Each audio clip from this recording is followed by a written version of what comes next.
கல்லுக்குள்ள கூட மனுஷத்துவத்தை சொல்லணும், ஹியூமனிட்டியை சொல்லணும் அப்படிங்கிறது தான் என்னுடைய அல்டிமேட் கோல்.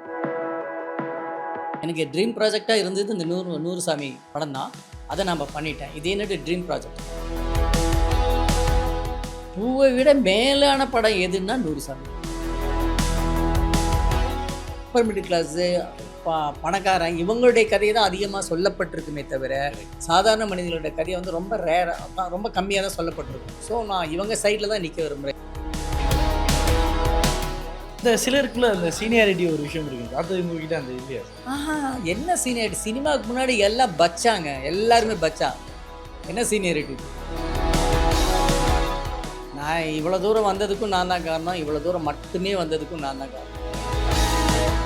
சார் உங்களுக்கு குரு யாரெல்லாம் வந்திருக்காங்க சார் சினிமாவில்? சினிமாவை யாருமே உங்களுக்கு சொல்லிக் கொடுக்கல, சொல்லிக் கொடுக்க முடியாது, ஆனால் கற்றுக்கலாம். ஆம்ஸ்ட்ராங் முதல்ல போய் இறங்கினதுனால தான் இன்னும் ஆம்ஸ்ட்ராங்கோட பேர் நின்றுருக்கு. அப்படிப்பட்ட ஒரு ஆம்ஸ்ட்ராங் தான் நம்ம ரஞ்சித், ஒரு தலைவன். தன்னுடைய சொந்த அக்காவே ஒருத்தர் வந்து ஒருத்தரோட பேசினாங்க அப்படின்னு சொன்னதுக்காக என்ன ஏதுன்னு கூட கேட்காம ஒருத்தர் வந்து வெட்டுறாரு. அதை நீங்கள் எப்படி சார் பார்க்குறீங்க? அந்த மனுஷன் தவறானவனே கிடையாது. ஒரு பொண்ணை, ஒரு அக்காவை வெட்டுறான் தவறானவனே கிடையாது.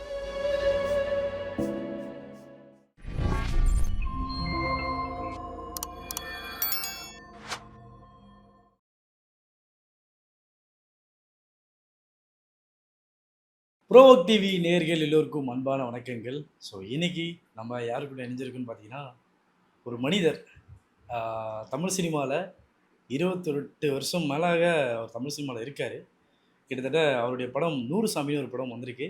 படத்தை பற்றியும் கேட்க போகிறோம், அவரை பற்றியும் நிறைய விஷயம் கேட்டு தெரிஞ்சுக்க போகிறோம். சார் வணக்கம் சார். வணக்கம். எப்படி இருக்கீங்க? குட். நீங்கள் நல்லா இருக்கீங்களா? Sir good sir. தமிழ் சினிமாவில் பார்க்கும்போது எளிய மக்களுடையும் சரி, சொல்ல முடியாத காட்சிகளையும் சரி, நம்மளோட அவர் கனெக்ட் பண்ணுறாரு. அவர் தான் சசி சார்ன்றதை நாங்கள் இப்போ வரைக்கும் பிலீவ் பண்ணுறோம். இந்த 100 சாமிலையும் அதை தான் பிலீவ் பண்ணி நாங்கள் நம்புகிறோம். அதை தான் நீங்கள் கொடுத்துருப்பீங்கன்னு ரொம்ப நம்புகிறோம். நீங்கள் எப்படி சார் பார்க்குறீங்க? யார் படம் பார்க்க வராங்களோ அவங்க மனசை தொடணும் இல்லையா? அவங்க மனுஷங்க தானே இல்லையா? அந்த மனுஷனுடைய மனுஷ தொடணும்னா மனுஷத்துவம் இருக்கணும். நான் எடுக்கிற கதைக்குள்ள அந்த மனுஷத்துவம் இல்லாமல் படமே என்னால் பண்ண முடியாது. அந்த மனுஷத்துவங்கிறது நம்ம வந்து மனிதனை பற்றி சொல்லணுங்கிற அவசியம் இல்லை. ஒரு கல்லை பற்றி சொல்லும்போது கூட நம்மளால் அந்த மனுஷத்துவத்தை கொண்டு வர முடியும். அந்த கல்லுக்குள்ளே ஆடாமல் அசையாமல் இருக்கிற அந்த கல்லுக்குள்ளே நம்ம வந்து ஒரு கதை சொல்ல முடியும். ஓகே, அப்படி கல்லுக்குள்ளே கூட மனுஷத்துவத்தை சொல்லணும், ஹியூமனிட்டியை சொல்லணும் அப்படிங்கிறது தான் என்னுடைய அல்டிமேட் கோல். இப்போ வெறும் மனுஷங்களுடைய ஃபேஸை வச்சு சொல்லிட்டு இருக்கேன் இல்லையா? அப்படிலாம் இல்லாமல் ஒரு கல்லை வச்சு கதை சொல்லணும், இல்லை வாய் பேச முடியாத ஒரு உயிரை வச்சு கதை சொல்லணும். அதுதான் எனக்கு இருக்கிற சேலஞ்ச். இந்த மனிதர்களை வச்சு சொல்லி கதை பண்ணுறதுங்கிறது கொஞ்சம் ஈஸியான விஷயமா இப்போ எனக்கு இருக்குது. இது இருந்து அடுத்த கட்டத்துக்கு நவரணும்னு பார்க்குறேன். 100 சாமி கேட்கும் போதே வந்து அந்த கனெக்ட் ஆன ஒரு சாங்கோட லைன் தான், 1000 கண்ணுடைய சாமின்லாம் சொல்லுவோம். 1000 கண்ணு இருக்குது சாமிக்கு, 100 கண்ணு இருக்குது சாமிக்கு, ஒரு பார்வை எங்களுக்கு கொடுத்தாலும் கூட ஓகேன்னு சொல்லுவோம். அது மாதிரி 100 சாமிகள்னும் போது அந்த 100 சாமிகள் யார்? இல்லை 100 சாமிகள் இருந்தாலும் அம்மான்னு சொல்ல வரீங்களா? இல்லை 100 சாமிகள் அப்படின்னு இருக்குல்ல, உங்கள் லைஃப்பில் அப்படி 100 சாமிகள் அப்படின்னு சொல்கிற அளவுக்கு யார் இருக்கா சார்? இல்லை ஒரு பர்சனாக இருக்காங்களா? இல்லைங்க, நம்ம மனிதர்கள் யாருக்குமே வந்து யார் ரொம்ப அன்பு செலுத்துகிறாங்களோ அவங்க தான் கடவுளாக இருக்க முடியும் இல்லையா? அப்படி பார்த்தா நமக்கு அம்மாவை தவிர நம்ம இப்போ என்ன தப்பு பண்ணாலும், என்ன அவங்ககிட்ட கோவிச்சிட்டாலும் நம்ம மேலே அன்பாக இருக்கிற அம்மா தான் எப்பயுமே சாமி. அவங்க தான் 100 சாமி. அவங்கள விட்டு வேறு யார் இருக்க போகிறாங்க? ஆனால் இந்த படம் எதை சொல்லுதுன்னா, அம்மாவை வந்து கடவுள், தெய்வம், சாமி, 100 சாமிலாம் சொல்லாதீங்கடா. அவங்கள மனுஷங்களாக மதிச்சா போதும். ஒரு மனுஷியாக மதிங்க, அது போதும். அதுதான் தெய்வமாக அவங்கள நினச்சி அவங்கள அப்படி நடத்தினோம்னா நமக்கு நல்லது. அவங்கள மனுஷியாக நினச்சி, அவங்கள மனுஷியாக பாவித்து அவங்கள ட்ரீட் பண்ணோம் அப்படின்னா அவங்களுக்கு நல்லது. எது பண்ண போகிறோம்? அவங்களுக்கு நல்லது பண்ணணுமா, நமக்கு நம்ம நல்லது பண்ணிக்கணுமா? சொல்லுங்கள். அதுதான் இந்த படம். 28 வருஷம் நீங்கள் ஆல்மோஸ்ட் தமிழ் சினிமாவில் படம் பண்ணி ஆகிடுதுன்னு சொல்கிறாங்க. 9 படம் தான் பண்ணியிருக்கேன். ஆமாம் சார். சார் கன்சிஸ்டன்சி இருக்குல்ல சார்? ஒரு படத்துக்கும் பார்க்கும்போது ஒரு 2 இயர்ஸ் 3 இயர்ஸ் கேப் தான் இருக்குது. ஆஃப்டர் அந்த மஞ்சள் பச்சை அந்த படம், சிவப்பு மஞ்சளுக்கு அப்புறம் ஒரு 6 வருடம் 7 வருடம் ஒரு கேப். நடுவில் 100 கோடி வானவில்னு ஒரு படம் முடிச்சிருக்கேன். Okay, it is about to release. Okay, இந்த படத்துக்கு அப்புறம் அந்த படம் ரிலீஸ் ஆகும். நடுவில் ஒரு படம் கம்ப்ளீட் பண்ணிட்டேன். அவர் சில பிரச்சனைகளால் ரிலீஸ் பண்ணாமல் இருக்குது. அதனால தான் 6 வருஷம்லாம் ஒரு படத்துக்கு எடுத்துகிட்டா ரொம்ப ரொம்ப வேஸ்ட். நான் நல்ல ஒரு படம் முடிச்சிருக்கேன். அது வந்து இன்னும் 2 மாசத்துல 3 மாசத்துல ரிலீஸ் ஆயிடும். இந்த நடுவுல இந்த கொரோனா பீரியட் அத வேற யோசிக்க வேண்டியதா இருந்துச்சு அந்த டைம்ல. எஸ். ஸோ அந்த டைம்லலாம் நீங்க என்ன பண்ணியிருப்பீங்க? சார் அந்த 6 இயர்ஸ் வந்து அவருடைய ப்ராசஸ் என்னவா இருந்திருக்கும்? அப்படின்ற நெறைய கொஸ்டின்ஸ் இருந்துச்சு சார். இந்த 6 இயர்ஸ் இருக்குல்ல சார், ஆ. அந்த டைம்ல நீங்க என்ன சார் இல்ல பண்ணீங்க? ஒரு ஃபில்ம் மேக்கர் வந்து கொரோனாங்கிறது நமக்கு ஹார்ட்லி 1 இயரோ 2 இயர்ஸோ தான் நமக்கு. அந்த டைம்ல என்ன நெறைய படிக்கிறது. ஆ, அப்புறம் எங்களுக்குன்னு சொல்லிட்டு டைரக்டர்ஸ்க்கு ஒரு குரூப் ஃபார்ம் பண்ணோம். அதில நெறைய ஷேர் பண்ணிக்கிட்டோம் நாங்க. ஆ, அந்த மாரி தான் நெறைய படங்கள் பார்த்து கத்துக்கிறது. அப்படி தான் டைம் போச்சுங்க. ஸோ அதுக்கப்புறம் எனக்கு அந்த 100 கோடி வானவர்களுடைய படம் இது ஷூட்டிங் பாதியில நின்றுருந்தது. மறுபடியும் அத ஸ்டார்ட் பண்ணி முடிச்சேன். நீங்க பார்க்குற ஒரு இன்டர்வியூ சார், உங்கள நீங்களே வந்து எனக்கு இத பார்த்தா ஒரு ரிலாக்ஸ்ட் ஆயிடும். ஒரு மோட்டிவேட் ஆகும்னு சொல்ற ஒரு இன்டர்வியூ, இல்ல ஒரு புத்தகம், அதோட பேரு, அப்புறம் நீங்க போற ஒரு பிளேஸா இருக்கலாம். மேபி கோவிலா கூட இருக்கலாம். ஒரு பார்க்கா கூட இருக்கலாம். ம். அப்படி நீங்க போற எந்த 3 இடம் சார்? உண்மையா சொல்லணும்னா, என்னுடைய ரீடிங் ரூம், நான் படம் பார்க்குற ரூம், அந்த ரூம் தான் வந்து என்னுடைய பெஸ்ட் பிளேஸ் டு கோ. நான் மெடிடேட் பண்ணுவேன். That is my me time. நான் எவ்ரிடே அத நான் மெடிடேட் பண்றதுனால தான் கொஞ்சம் நான் வந்து நிதானமா இருக்கேன் அப்படின்னு தோணுது. ஜிவி பிரகாஷ், விஜய் ஆண்டனி. அவங்களுடைய பயணம் உங்க கூட ஆரம்பிச்சது ஒரு மியூசிக் டைரக்டரா தான் 2 பேருமே இருக்காங்க. ம், ம். அவங்கள நீங்க ஆக்டரா பார்க்குறீங்களா? உங்க படத்துல என்னோட படத்துல இவங்க கதாநாயகிகளா மாறுறாங்க அப்படின்ற ஒரு டிரான்ஸ்ஃபர்மேஷன் இருக்குல்ல. ம். இப்போ விஜய் சார் விஜய் ஆண்டனி சார் வந்து மியூசிக் டைரக்டரா இருக்காரு. ம். அவர்ட்ட நீங்க நெறைய மியூசிக் கேட்டிருக்கீங்க. ம். அவர நீங்க ஒரு ஹீரோ ஸ்தானத்துல பார்த்து, இதுக்கு நீங்க கரெக்ட்டா இருப்பீங்கன்றீங்க. அப்படியே ஜிவி பிரகாஷ் அவர்கள பார்க்கும்போது, அவங்க மியூசிக் ஒரு டைரக்டர். அவங்களையும் நீங்க வந்து இந்த படத்துல நீங்க நடிக்கணும்னு சொல்லி நீங்க அவங்களையும் ஒரு கதாபாத்திரமா நீங்க பார்க்குறீங்க. அவங்க 2 பேத்தையும் நான் பார்க்கல. அவங்க நடிகர்களா உருவாக்கிட்டாங்க. ஓகே. அதுக்கப்புறம் நான் வந்து அவங்க மியூசிக் டைரக்டரா இருந்தா என்ன, இல்ல வந்து தபல பிளேயரா இருந்தா என்ன, யாரா இருந்தாலும் இல்ல வந்து என்ன சொல்ல ஒரு ஆர்ட் டைரக்டரா இருந்தா என்ன, அவங்க ஆக்டர்ன்னு அவங்க வந்துட்டாங்க. ஸோ அதில சூஸ் பண்ணது எனக்கு பெரிய விஷயம் இல்ல. எனக்கு எது இப்போ ரீசென்ட்டா எனக்கு நான் சர்ப்ரைசிங்கா ஒரு அமேசிங் மொமெண்ட்டா எனக்கு தோணுது அப்படின்னா, முந்தா நாள் நினைக்கிறேன். கான்சர்ட் நடந்தது விஜய் ஆண்டனிது. ஆமா. அப்ப 100 சாமிகள் பாட்டு 100 சாமிகள் இருந்தாலும் அந்த பாட்டு போயிட்டுருக்கும்போது என்ன கூப்பிட்டாங்க, ஸ்டேஜுக்கு கூப்பிட்டாங்க. நான் அந்த ரேம்ப்ல நடந்து போறேன். ஒரு 40,000 பேர் இருப்பாங்கன்னு நெனைக்கிறேன். அவ்வளோ பேர்த்துக்கு இடையில என்ன கூட்டு போயிட்டு அவர் கையில மைக் இருக்கு. அவர் பாட்டுக்கு அந்த பாட்டு பாடுறாரு. நான் அப்படியே பேசாம நின்னுட்டுருக்கேன். எல்லாருக்கும் கை காட்டுறேன். இப்படி நின்னுட்டுருக்கேன். அந்த ஹோல் சாங். நான் என்ன பண்றது? அதுக்கப்புறம் பேசாம நிக்கிறேன். எல்லாத்துக்கும் க்ரவுடு கூட சேர்ந்து பாடுது. 40,000 பேரும் அப்படியே பார்த்துக்கிட்டே இருக்கேன். டிஷ்யூமில் இந்த மனுஷனை இன்ட்ரடியூஸ் பண்ணும்போது சத்தியமாக நான் நினைக்கல ஃப்யூச்சரில் ஒரு நாளைக்கு வந்து இவர் வந்து ஒரு 40,000 பேர்த்துக்கு முன்னாடி என்னை இன்ட்ரடியூஸ் பண்ண மியூசிக் டைரக்டர் இவர் அப்படின்னு இன்ட்ரடியூஸ் பண்ணுவாங்கன்னு நான் எதிர்பார்க்கல. That is a surreal moment. எனக்கு ரொம்ப பிடிச்சிருந்தது. அதே மாதிரி தான் ஜிவி பிரகாஷ். நான் வெரி ஃபர்ஸ்ட் எனக்கு மாமா மச்சா கதையை சூஸ் பண்ண உடனே ப்ரொடியூசர் சொல்லி ஓகே ஆன உடனே இம்மீடியட்டாக சொன்னது ஜிவி பிரகாஷ் கமிட் பண்ணுங்க நீங்கள், அவருக்கு முதல்ல அட்வான்ஸ் கொடுங்க, அவர் தான் மச்சான் அப்படின்ட்டேன். ஏன்னா அவருடைய ஒரு மீடியம் லெவல் ஹைட்டு, ஏஜ், எந்த ஆங்கிள்லேயும் நல்லா இருப்பா. அப்படி அவருடைய சிரிப்பு வந்து ஒரு அழகான சிரிப்பு.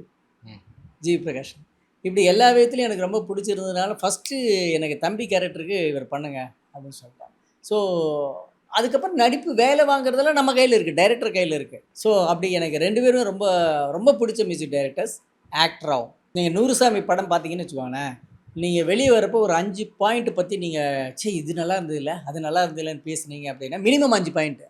அதில் ஒரு பாயிண்ட்டு டெஃபினட்டாக இப்போ எழுதி கொடுக்குறேன் 100% நான் சொல்கிறேன், விஜய் ஆண்டனி சூப்பராக பண்ணிட்டார்லடா வா.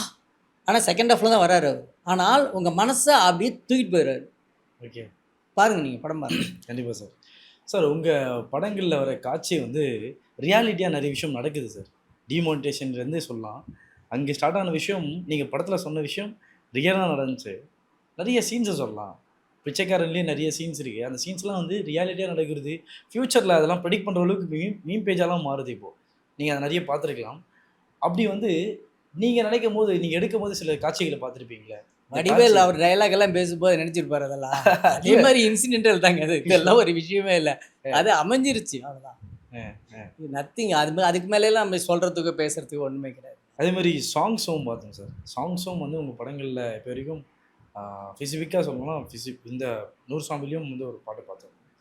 ஸோ சாங்ஸ்க்கும் நீங்கள் ஒர்க் பண்ணுறதை பார்த்தோம். அதுவும் இப்போ இந்த படத்தில் மோகன் ராஜா அவர்களோட ஒர்க் பண்ணியிருக்கீங்க. அண்ட் அவங்க ரைட்டிங்லேயும் அவங்க கூட இருந்திருக்காங்கன்ற மாதிரி கேள்விப்பட்டிருக்கோம். Mohanrajan is my friend.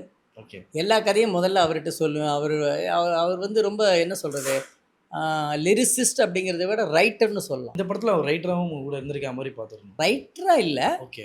டிஸ்கஷனில் இருந்திருக்கேன். நிறைய என்ன சேஞ்ச் நடந்தாலும் அவர்கிட்ட டிஸ்கஸ் பண்ணேன். ஆஸ் அ ஃப்ரெண்டாக டிஸ்கஸ் பண்ணுவேன். நிறையா ஐடியா கொடுப்பாரு, நிறைய ஒப்பீனியன்ஸ். இல்லை சார், இது காமன் மேன் சேர்ந்துரும் சார், நம்ம இப்படி சொல்லலாம் சார், பொய்டிக்காக இப்படி சொல்லலாம் சார் அப்படின்னு நிறையா. Is a good friend of mine. சமீப காலங்களில் பார்க்கும்போது இப்போது இந்த ப்ரிவியூ ஷோலாம் சொல்லுவோம் சார், ப்ரெஷ் ஷோ, செலிபிரிட்டி ஷோஸ்லாம் சொல்லுவேன். நிறைய வந்து நான் பார்த்ததில் பாரஞ்சித் அவருடைய படங்களுக்கும் சரி, பாரஞ்சித் ப்ரொடியூஸ் பண்ணுற நீலம் ப்ரொடக்ஷனில் பண்ணுற நிறைய படங்களுக்கும் சரி, நீங்கள் ப்ரிவியூ ஷோ போவீங்க.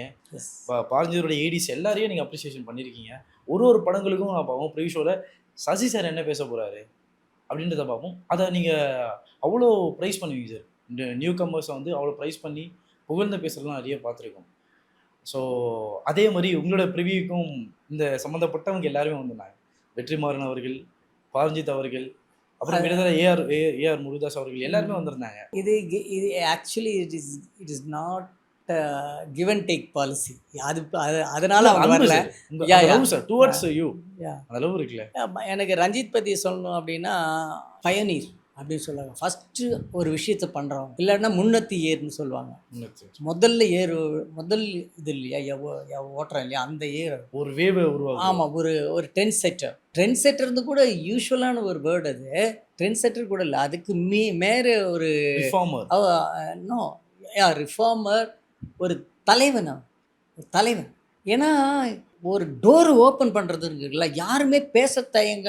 ஆமாடா அப்படி தானே, நான் என் கதையை கேளுடா, நான் இவன் தான்டா, என் கதையை கேளுன்னு சொல்லி ஓப்பன் பண்ணி வர்றது இருக்குல்ல. அவ்வளோ காலம் இருந்தவங்க அதை பற்றி சொல்லாமல் தன்னுடைய ஐடென்டிட்டியை மறைச்சிட்டு தானே இருந்தாங்க. இவர் வெளியே வந்தார், அதுக்கப்புறம் எல்லாம் உடஞ்சிது, எல்லாம் டோர் உடஞ்சிது, எல்லாம் ஜன்னல் உடஞ்சிது, ஓப்பன் ஆகிடுச்சு எல்லாம். அது யார் பண்ணது? முதல்ல பண்ண ஆம்ஸ்ட்ராங் முதல்ல போய் இறங்குனதுனால தான் இன்னும் ஆம்ஸ்ட்ராங்கோட பேர் நின்றுருக்கு. அப்படிப்பட்ட ஒரு ஆம்ஸ்ட்ராங் தான் நம்ம ரஞ்சித். ஸோ அவருக்கு இணையாக அந்த கேலிபரோட யாருமே கிடையாது. நோ டைரக்டர்ஸ் ஆகுது, ஒன்லி ரஞ்சித். அதேமாதிரி மற்ற டைரக்டர் நீங்கள் சொல்கிற மாதிரி மற்ற வேறு யாரும், வெற்றிமாறன் சார் ஆகட்டும், முருகதாஸ் சார் ஆகட்டும், முருகதாஸ் நம்ம ஃப்ரெண்டு, முருகதாஸ் ஆகட்டும், லிங்குசாமி ஆகட்டும், இவங்க எல்லாமே வந்து நல்ல படம் கொடுத்துடணும் அப்படின்னு போராடுறவங்க. ஸோ அவங்களோட ட்ராவல் பண்ணுறேன். அப்புறம் நான் சொல்கிற மாதிரி நீங்கள் புது டைரக்டர்ஸ் நிறைய பேர் பார்த்தீங்கன்னா, நான் எந்த ஒரு நல்ல விஷயம் நடந்தாலுமே உடனே என்னை பாராட்டிட்டு தோணும் அவங்கள. ஏன்னா சீனியாரிட்டி ஒரு விஷயம் இருக்கு, அது உங்ககிட்ட அந்த இல்லையா சார்? என்ன சீனியாரிட்டி? சினிமாவுக்கு முன்னாடி எல்லாம் பச்சாங்க, எல்லாருமே பச்சா. என்ன சீனியாரிட்டி? ஒரு ஷார்ட் ஃபிலிம் பண்ணுறவன் எனக்கு கற்றுக் கொடுப்பான், அவன் எனக்கு ஆசான், அவன் எனக்கு மாஸ்டர். எனக்கு இதில் என்ன சீனியாரிட்டி? நான்லாம் ஒன்றுமே கிடையாது. சிறை டைரக்டர், இல்லை வித்லவ் டைரக்டர், எல்லாருமே எனக்கு மேலே. நான் எப்படி சின்னவனை எதிர்பார்க்க முடியும்? நான் தான் சின்னவன். இன்னும் நூறுசாமி வந்தால் தான் என்னால் ப்ரூவ் பண்ண முடியும். ஒரு அடியில் சோர்ந்து போன காலங்கள் என்ன இருக்கா சார்? அதெல்லாம் இருக்குங்க, அதெல்லாம் இல்லாமல் இல்லை. என்னடா நம்மளால் இப்படிப்பட்ட ஒரு படம் பண்ண முடியலையே, இல்லை இவ்வளோ காலம் பண்ணியிருக்கோம், இவ்வளோ படம் தானே பண்ணியிருக்கோம், இன்னும் பண்ணியிருந்துருக்கணுமே, இன்னும் ஒரு மீடியாக்கராக இருக்குமோ, இன்னும் வேறு மாதிரி பேர் எடுத்துருக்கோமோ அப்படிங்கிற ஏக்கம், அப்படிங்கிற லாங்கிங் எல்லாமே இருக்குது. அது இன்னும் சேலஞ்சிங்காக தான் இருந்துகிட்ருக்கு எனக்கு. நான் இவ்வளோ தூரம் வந்ததுக்கும் நான் தான் காரணம், இவ்வளோ தூரம் மட்டுமே வந்ததுக்கும் நான் தான் காரணம். சார் உங்களுக்கு குரு யாரெல்லாம் வந்திருக்காங்க சார் சினிமாவில்? தட் இஸ் வாட் என்னுடைய குரு அப்படின்னா, நான் பாடம் கற்றுக்கிட்டது வந்து வசந்த் சார் தான். ஓகே, அவர் is my guru always. Okay, மற்றபடி சினிமாவை யாருமே உங்களுக்கு சொல்லிக் கொடுக்கக்கூடாது, சொல்லிக் கொடுக்க முடியாது, ஆனால் கற்றுக்கலாம். யாருமே சொல்லித்தர மாட்டாங்க, ஆனால் நம்ம கற்றுக்கலாம். That is cinema, that is art. அப்படி எனக்கு குரு அப்படின்லாம் நான் முன்னே சொல்லிட்டேன், எனக்கு எல்லாருமே குரு. இப்போ ஒரு ஷார்ட் ஃபிலிம் எடுக்கிற அந்த பையனும் குரு, எனக்கு மணி சாரும் குரு. அதுக்கு முன்னாடி சத்யஜித் ரே சார் குரு. Lot of gurus for me. நீங்கள் நிறைய பேர் குருவாக இருக்கீங்க. பாஃப்டான் I don't think so. On ஸ்க்ரீன்லையும் சரி, ஆஃப் ஸ்க்ரீன்லையும் சரி. ஓகே, பாஃப்டான்னு சொல்லி ஒரு இன்ஸ்டியூட்லையும் நீங்கள் டீச் பண்ணுறது. நிறைய ஸ்டூடெண்ட்ஸ்க்கு சொல்கிறீங்களா? ஓகே, எனக்கு அந்த பீரியட் வந்து பாஃப்டாவில் ஸ்டூடெண்ட்ஸ் கிளாஸ் எடுக்கிறப்ப ஐ வாஸ் ரியலி ஹாப்பி. எனக்கு அந்த கிளாஸ் எடுக்கிற ஒரு டீச்சராக இருக்கீங்களா சார்? அது நிறைய விஷயம் இருக்குல்ல. இப்போ நீங்கள் நிறைய இன்டர்வியூவில் சொல்லாத விஷயம் கூட நீங்கள் ஆஃப் ஸ்க்ரீனில் ஸ்டூடெண்ட்ஸ்க்கு சொல்லலாம், நிறைய அட்வைஸ் பண்ணலாம். இப்போ பாட்காஸ்ட்டில் அதான் பண்ணிட்டு இருக்கேன். ஆமாம் சார், நிறைய விஷயம் மோட்டிவேஷனாக மாறுது, ஷார்ட்ஸாக மாறுது. ஸோ அந்த அளவுக்கு பண்ணிட்டுருக்கீங்க. நீங்கள் படம் பண்ணதில் இப்போ வரைக்கும் எனக்கு ட்ரீம் ப்ராஜெக்டாக இந்த படம் நான் ஒன்று பண்ணணும்னு வச்சுட்ருக்கேன், இது வரைக்கும் பண்ணாமே வச்சுட்ருக்கேன், என்கிட்ட அந்த கதை இருக்குது, இன்னும் டெவலப் பண்ணலை, இல்லை அது இன்னும் படமாக பண்ணலை, இல்லை அது ஒரு பெரிய பட்ஜெட்டாக இருக்கும், அப்படி தானே இருக்கா சார்? அப்படி அப்படி எனக்கு தெரிஞ்சு இல்ல. பட் சேலஞ்சிங் சப்ஜெக்ட்ன்னு இருக்கு. அத பண்ணணும்னு இருக்கு. அது ட்ரீம் ப்ராஜெக்ட்டா மாறுறது இப்ப அப்படி எதுவும் இல்ல. எனக்கு ட்ரீம் ப்ராஜெக்ட்டா இருந்தது இந்த 100 சாமி படம் தான். அத நான் பண்ணிட்டேன். இது என்னோட ட்ரீம் ப்ராஜெக்ட் தான். பூவுக்கு அப்புறம் எனக்கு ரொம்ப நெருக்கமான ஒரு படம் எதுன்னா 100 சாமி தான். பூவை விட மேலான படம் எதுன்னா 100 சாமி தான். எஸ். நீங்க பாருங்க, படம் பாருங்க. You will like. அண்ட் வந்து சமீப காலமாக கூட நடுவில் ஒரு ஒரு 4 இயர்ஸ் முன்னாடி ஆக்டர் அண்ட் டைரக்டர் பார்த்திபன் அவர்கள் வந்து ஒரு ஃபிலிம் மேக்கருக்கு வந்து அங்கீகாரம்ன்றது ரொம்ப முக்கியம், ஒரு அவார்டு வாங்குறது ரொம்ப முக்கியம் அப்படின்ற இதில் சொன்னார். அவர் ஒரு படம் பண்ணியிருந்தார், அந்த படத்துக்கு எதுவும் தரலன்ற விஷயம் சொல்லியிருந்தார். அஸ் அ ஃபிலிம் மேக்கராகவும் கேட்குறேன், நீங்கள் ஒரு டைரக்டரோடு ஒரு படம் பண்ணி முடிக்கிறீங்க, ஆடியன்ஸ் பார்க்குறாங்க, அதில் ஒரு கலெக்ஷன் எடுக்கிறீங்க, அது முடிஞ்சதுக்கப்புறம் எனக்கு என் ஆஃபீஸில் நான் இந்த படத்துக்காக தான் இந்த அங்கீகாரம் வாங்கியிருக்கேன், இந்த ட்ராஃபி வாங்கியிருக்கேன், இந்த அவார்டு வாங்கியிருக்கேன் அப்படின்றது நான் ரிசீவ் பண்ணுறது, அது ஒரு ஃபிலிம் மேக்கருக்கு அது ஒரு அது மஸ்டா சார்? இல்லை அது அது அது உள்ளுக்குள்ளே சொல்லுமா, நீ அவார்டு வாங்கியே ஆகணும்னு சொல்லுமா? அப்படிலாம் இல்ல. அப்படி நாம நெனைச்சோம்னா மாட்டிக்குவோம். மாட்டிக்குவோம் இன் தி சென்ஸ், நீங்க யாருக்காக படம் எடுக்கிறீங்களோ, அவங்களுக்கு எடுக்காம விட்டுருவீங்க. அது மிஸ் ஆயிடும். ஆடியன்ஸ் மட்டும் தான் எனக்கு மைண்ட்ல இருப்பாங்க. அவங்கள திருப்தி பண்ணணும். அவங்கள நான் என்ன கதை சொல்றேனோ, அது அவங்களுக்கு போய் ரீச் ஆகணும். இதுதான் என்னோட இது. இது ஆன் தி வே, இல்ல at the end of the road, if I get that reward, அந்த சோ கால்டு அங்கீகாரம் எனக்கு கிடைச்சதுன்னா தட் இஸ் ஃபைன். இல்லைன்னா மக்கள்கிட்ட ரீச் ஆகணும். அது எனக்கு first goal. My ultimate goal also that is. அதுக்கு மேலே எக்ஸ்ட்ரா போனஸ் தான் இந்த ரிவார்டுங்கிறது. அது கிடைச்சா ஓகே, ஹாப்பினஸ். அது கிடைக்கல அப்படிங்கிறதுக்கான வருத்தம் இல்லை. எனக்கு தெரிஞ்சு பூ சொல்லாமலைக்கு மட்டும்தான் அந்த மாதிரி ஸ்டேட் அவார்டு வந்திருக்கேன். ஹியூமனுடைய அந்த ஃபீலிங்ஸை, சொல்லப்படாத காட்சிகள், சொல்லப்படாத விஷயம். இப்போ அங்காடி திருன்னு ஒரு படம் இருக்கு, ஆமாம். அந்த மாதிரி இப்போ உங்கள் படங்கள்லேயே வந்து சொல்லலாம், பிச்சைக்காரன்லேயே ஒரு 2-3 சீன்ஸ் இருக்குல்ல, பொலிட்டிக்கலாகவும் இருக்கும். இது வரைக்கும் அது சொல்லியே இருக்க மாட்டாங்க எங்கேயுமே, எந்த படத்துலையோட சிமிலாரிட்டியும் இருக்காது, ஆனால் அது உங்கள்கிட்ட மட்டும் இருக்கும். அதே மாதிரி பாலாஜி சக்திவேல்னு உங்கள் நண்பர் நினைக்கிறேன், அவங்களோட படங்களும் சரி, நிறைய காட்சிகள் எல்லாமே வந்து ஹியூமனோட நேச்சர்ஸை சொல்கிற மாதிரி, ரொம்ப எளிய மனிதர்களை வந்து காட்சிப்படுத்துகிற விதம் வந்து ரொம்ப அழகாகவே இருக்கும். எஸ். ஸோ அந்த ஒரு கனெக்ஷன் சார். இல்லை, நான் என்னை பொறுத்தவரைக்கும் நான் என்னோட லைஃப் லாங் வந்து நான் ஒரு பெரிய பணக்காரனுடைய கதையை சொல்லுவேனா அப்படிங்கிறது எனக்கு தெரியல. அவங்கக்கிட்ட சொல்கிறதுக்கு என்ன இருக்குது அது எனக்கு தெரியல. நான் பழகின இல்லை நான் சார்ந்த பேக்ரவுண்ட் இல்லை அந்த ஸ்டாண்டர்ட் ஆஃப் லிவிங்கில் இருக்கவங்களை மட்டும்தான் என்னால் ஐடென்டிஃபை பண்ணிக்க முடியும். அது மட்டும்தான் என்னை ரீகனெக்ட் பண்ண முடியும். பட் பணக்காரனுடைய பிரச்சனையை எடுக்க முடியாதா அப்படின்னா எடுக்க முடியலாம். பட் அந்த அளவுக்கு அது டெப்த்தாக இருக்கும்போது கண்டிப்பாக நான் அவங்களுடைய கதை இதையும் சொல்லுவேன். நான் ஒரு பணக்காரனுடைய பிரச்சனை சொல்லுவேன். இப்போ பிச்சைக்காரன் படம் வந்து ஒரு பணக்காரனுடைய பிரச்சனை தான். அவங்க அம்மாவுக்கு தான் உடம்பு சரியில்லை. ஸோ ஆனால் நான் பெரும்பாலும் லவ் பண்ணுறது, லைக் பண்ணுறது வந்து சாதாரண மனிதர்களுடைய கதையை சொல்லணும். அவங்க கதை தான் இன்னும் சொல்லப்படாமல் இருக்குது. நீங்கள் இதாக எடுத்து பார்த்தீங்க அப்படின்னா, இது வரைக்கும் சினிமா வளர்ந்த விதம் எடுத்து பார்த்தீங்க அப்படின்னா, அதை அப்பர் மிடில் கிளாஸ்க்கு மேலே இருக்கிறவங்களோட அப்பர் மிடில் கிளாஸு, பணக்காரன், இவங்களுடைய கதையை தான் அதிகமாக சொல்லப்பட்டிருக்குமே தவிர, சாதாரண மனிதர்களுடைய கதையை வந்து ரொம்ப கம்மியாக தான் சொல்லப்பட்டிருக்கும். ஸோ நான் இவங்க சைடில் தான் நிற்க விரும்புகிறேன். இவங்களை பற்றி தான் அதிகமாக சொல்ல விரும்புகிறேன். மேபி நானும் அந்த அந்த அந்த கிளாஸை சேர்ந்தவராக இருக்கிறதுனால எனக்கு அப்படி இருக்கலாம். ஆமாம் சார், நீங்கள் சொல்லும் போது இப்போது கனெக்ட் ஆகுது சார். சில படங்கள்லாம் பார்த்துருக்கோம் சார், ஒருத்தர் ஏழையாக இருப்பான், அப்படியே பணக்காரனாக மாறுவான், அப்புறம் பணக்காரனாக மாறி இன்னும் பணக்காரனாக மாறி டாப்பில் இருந்து மன்னிச்சு விடுற கதைகள்லாம் பார்த்துருக்கோம்.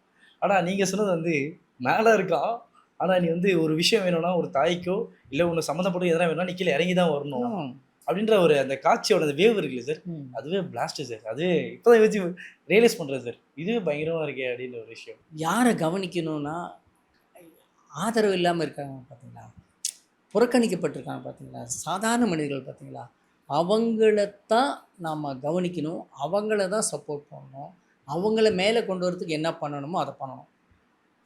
எல்லாருமே பிறப்புங்கிறது எல்லாருக்குமே பொதுவான ஒரு விஷயம் தாங்க. இப்போ என் பொண்ணு சாப்பிட்ற சாக்லேட் வந்து எங்கள் வீட்டில் வேலை செய்கிற வேலைக்காரம்மாவுடைய மகளுக்கும் சாப்பிட்றதுக்கு உரிமை இருக்குது இல்லையா? அந்த குழந்தை என்ன பண்ணுச்சு, ஒரு ரொம்ப சாதாரண ஃபேமிலியில் பிறந்ததுனால அந்த ஒன்றுமே தெரியாத அந்த குழந்தைக்கு அந்த சாக்லேட் கிடைக்கூடாதா? ஏன் இந்த உலகம் இப்படி இருக்குது? இந்த குழந்தைங்களுக்கு என்ன தேவையோ அது எல்லாருக்கும் பொதுவாக்கிடக்கூடாதா? நான் சொல்கிறது குழந்தைங்களுக்காவது அட்லீஸ்ட் எல்லாருக்கும் கொடுக்க முடியலன்னா அட்லீஸ்ட் குழந்தைங்களுக்காவது ஒரு 10th படிக்கிற வரைக்கும் அவங்களுக்கு எல்லாமே கிடச்சிடணும் அவங்களுக்கு. அப்படிங்கிற நிலையை கொண்டு வர முடியாதா? அப்படிங்கிறது என்னுடைய தாட்டில் ஒரு தாட்டாக இருக்குது. ஏன் இது இங்கே பண்ண முடியல? கண்டிப்பாக இப்போ நீங்கள் சொல்லும்போது கூட இப்போ சமீப காலங்களில் நிறைய சொல்கிறாங்க சார். இந்த நியூஸ் நடக்குது, இந்த நியூஸ் நடக்குது அப்படின்றது. இந்த வருடங்கள் மாறுது, காலங்கள் மாறுது. ரொம்ப டெவலப் ஆகிட்டே இருக்கும். ஏஐ ஜென்ரேஷன் வந்துச்சு. ஏஐ, ChatGPT நிறைய விஷயம் வந்துடுச்சு. இன்ன வரைக்கும் இந்த கிராமப்புறங்களில் சில விஷயம் மாறாமையே இருக்குன்றது 2026 வரைக்கும் அந்த விஷயம் தெரியுது. நீங்கள் இப்போ நூறுசாமி கூட கிராமப்புறங்களில் எடுத்த ஒரு கரண்ட் ஆமாம் கரண்ட் லைஃப்பை தான் சொல்கிறேன். கரண்ட் ப்ரெசன்ட் டே லைஃப்பை லைஃப்பை தான் சொல்கிறேன். கரெக்ட் கரெக்ட் அது சொல்கிறீங்க. அது கிராமப்புறங்களில் பசுமையான கிராமப்புறமும் இருக்குது. அதில் ரொம்ப ரொம்ப ரக்கடாக, அது ரக்கடுன்ற வார்த்தை எப்படி சொல்கிறது இல்லை, ரொம்ப காரஞ்சரமாக, ரொம்ப ரொம்ப காரஞ்சரமான கிராமப்புறங்களும் இருக்குது. சமீபத்தில் பார்க்குறேன், தன்னுடைய சொந்த அக்காவே ஒருத்தரோட பேசினாங்க அப்படின்னு சொன்னதுக்காக என்ன ஏதுன்னு கூட கேட்காம ஒருத்தர் வெட்டுறாரு. சொந்த அக்கா. அந்த சொந்த அக்கா வெட்டினதுக்கப்புறம் அவர் அப்போவே ஜெயிலுக்கு போயிடுவாரா, இல்லை அவங்க அக்காவை புதைச்சதுக்கு அப்புறம் அவர் ஜெயிலுக்கு போவாரா? ஆனால் அவர் இப்போது அதோட அவங்க அக்கா வெட்டினதோட அமைதியாகிடுவாரா, இல்லை அக்கா யார்கிட்ட பேசினா என் அக்காவே வெட்டிட்டேன் அவனே போய் வெட்டிட்டு வந்துடுறேன்னு சொல்லி அவரோட மனநிலை மாறுமா? அப்புறம் என்ன மனநிலை போவார்? ஒரு 2 நிமிஷம் வச்சு தானே ஒரு அக்காவை அவர் திட்டி கூட இருக்கலாம், தன்னுடைய வெளிப்பாடை திட்டி கூட இருக்கலாம். ஆனால் அவர் இப்படி பண்ணுறாருல சார். இந்த மாதிரி கிராமப்புறங்களும் இப்போ வரைக்கும் இருக்குது. அதை நீங்கள் எப்படி சார் பார்க்குறீங்க? இல்லை கிராமப்புறத்தில் மட்டுமா இருக்குது இது? எல்லா Foremost-ஆ ஊர்லேயும் அங்க சிட்டியில் அதிகமா இருக்குது, எல்லா இதுலேயும் இருக்கு. இப்போ நம்ம என்ன பார்க்கணுன்னா, அந்த அந்த மனுஷன் தவறானவனே கிடையாது. ஒரு பொண்ணை ஒரு அக்காவை வெட்டுறான் தவறானவனே கிடையாது. எங்கே தவறு இருக்குது தெரியுங்களா? நம்ம மேலே தப்பு. அவன் ஏன் வெட்டினான்? என்ன கருத்தியல் அவங்ககிட்ட இருந்ததுனால வெட்டினான்? பொண்ணுங்களை என்னவா நினச்சிருந்தா வெட்டியிருப்பான்? அந்த பொண்ணுங்களை இப்படி வச்சிருக்கிறது எது வச்சிருக்கு? எந்த ஜாதி வச்சிருக்கு? எந்த மதம் வச்சிருக்கு? இல்லை எந்த கோட்பாடு வச்சிருக்கு? இல்லை அவனுக்கு ஜாதி மதம் எதுவும் இல்லைன்னா கூட அவன் அவன் என்ன புக்கு படிச்சிருக்கான், எந்த கட்சிக்கு ஓட்டு போட்டிருக்கான், இது எல்லாம் நீங்கள் எடுத்தீங்கன்னா எங்கே தப்பு இருக்குன்னு தெரிஞ்சிடும். அதை பற்றி யோசிக்காமல் அவனை மட்டும் குற்றம் சொல்லிட்டு அவன் தான் தண்டனை குறைவுன்னு நினைக்கிறான். பார்த்தீங்களா, நம்மக்கிட்ட தான் தப்பு. நாம் மறுபடியும் அவங்கள உருவாக்குவோம். புரியுதுங்களா? ஸோ இப்போ அந்த அக்காவை வெட்டனவனுடைய கோட்பாடு எடுத்து பாருங்கள். அவன் எதை படித்ததுனால இப்படி வெட்டியிருக்கான், எதை படிக்காமல் விட்டுருக்கான் அப்படின்னு சொல்லி அவன் ஃபாலோ பண்ண எல்லாத்தையும் வெறுத்து ஒதுக்கணும் நாம். பட் நாம் அதை பண்ணுறதே இல்லை. அவனை குற்றம் சொல்லி அவனை ஜெயிலில் போட்டதை விட்டுட்டு போயிட்டே இருக்கும். So again and again we are committing mistake, we are doing mistake. So we have to change our self first. Right? கண்டிப்பாக sir. Thank you. Thank you so much. கண்டிப்பாக இந்த 100 சாமி இன்னும் பல சாமிகளை உருவாக்கும். எஸ், நீங்களும் நிறைய ஸ்டூடெண்ட்ஸ்க்கு சாமியாக பல சாமிகளை கண்டிப்பாக உருவாக்காது, பல மனிதர்களை உருவாக்கும். எஸ், பல மனுஷிகளை உருவாக்கும். கண்டிப்பாக 100 சாமியோட சக்ஸஸ் மீட்டில் உங்களை மீட் பண்ணுவோம். படம் நல்லா போகும், நம்பிக்கை இருக்குது. சசி சார் மேலே நம்பிக்கை இருக்குது. ஜூன் 19, இந்த ஜூன் 19, அதாவது இன்னும் 2 நாளில் ரிலீஸ். 2 நாளில் ரிலீஸ். கண்டிப்பாக அந்த படம் தமிழ் சினிமாவில் ஒரு முக்கிய படமாக இருக்கும். ஆனால் ஆஃப்டர் பூக்கு அப்புறம் நீங்கள் சொல்கிறீங்கன்னா கண்டிப்பாக ஒரு மேக்கர் சொல்கிறாருன்னா அதில் ஒரு ஆழம் இருக்குன்றதை நாங்கள் நம்புகிறோம். தைரியத்தோடு சொல்கிறேன் நான். அதான் தைரியத்தோட சொல்கிறது. நடுவில் இருக்கிற ஈவன் பிச்சைக்காரன் கூட எனக்கு பெரிய ஹிட்டு தான். பட் அந்த படத்தை கூட சொல்ல மாட்டேன். அடுத்து 100 கோடி வானவில் பண்ணியிருக்கேன். பட் அதுவும் நல்ல படம் தான். ஆனால் பூவுக்கு அப்புறம் இந்த பெஸ்ட் என்னன்னா 100 சாமி. Thank you so much sir. கண்டிப்பாக உங்கள் நேரத்துக்கு ரொம்ப நன்றி. நன்றி. கண்டிப்பாக அந்த படம் ஹிட் ஆகும்னு நினைக்கிறோம். தேங்க்யூ. தேங்க்யூ.